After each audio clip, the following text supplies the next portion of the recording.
According to reports out earlier this week, Donald Trump has received no fewer than 20 intelligence briefings that have outlined different ways that our election system here in the United States is not secure.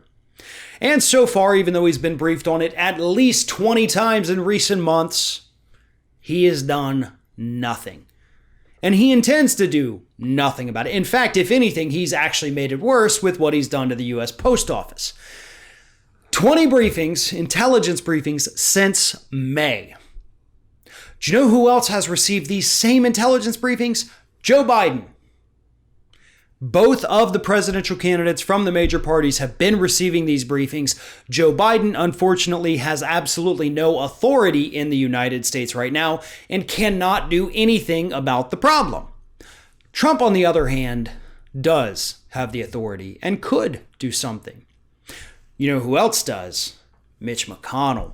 But Mitch McConnell, for well over a year now, has been blocking any attempt whatsoever, even by members of his own party, to do something about how insecure our elections are. So how bad are elections here in the United States? Well, let's just go over what we know. We do know that, according to reports, Russia is already trying to interfere and would like to see Donald Trump win, so they're interfering on his behalf. Meanwhile, China would like to see Joe Biden win, and they're interfering allegedly on his behalf. Other countries have also attempted, according to sources, to hack into our systems here and to spread propaganda online. And I know some people are saying, well, the United States does it, we deserve it. Yeah, just because we do it doesn't mean we deserve it. We should stop doing that, but we should also prevent it from happening here. I can't believe I'm even having to say that. But anyway, we know those are happening, but those are far off, kind of mediocre threats, right? The real threat is with the electronic voting system itself.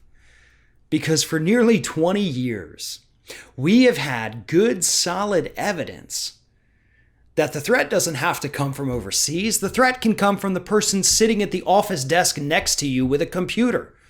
It can come from the person with a laptop sitting in a Starbucks. It can come from quite literally the 11-year-old down the street, because kids that young have been able to hack into our election systems and gain access to voter data and vote totals. That's how insecure our elections are. And I know the media wants to focus on, oh my God, Russia's going to interfere, Russia's going to interfere, Russia's going to interfere. To hell with Russia.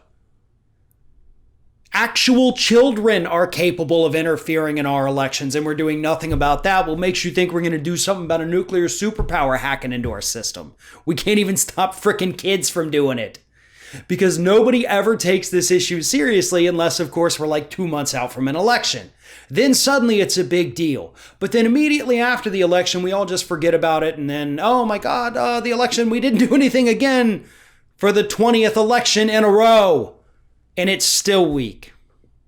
I always like to point out Brad Friedman, because Brad Friedman has been one of the few people that has been talking about this. He has certainly been talking about it longer than everybody else in this.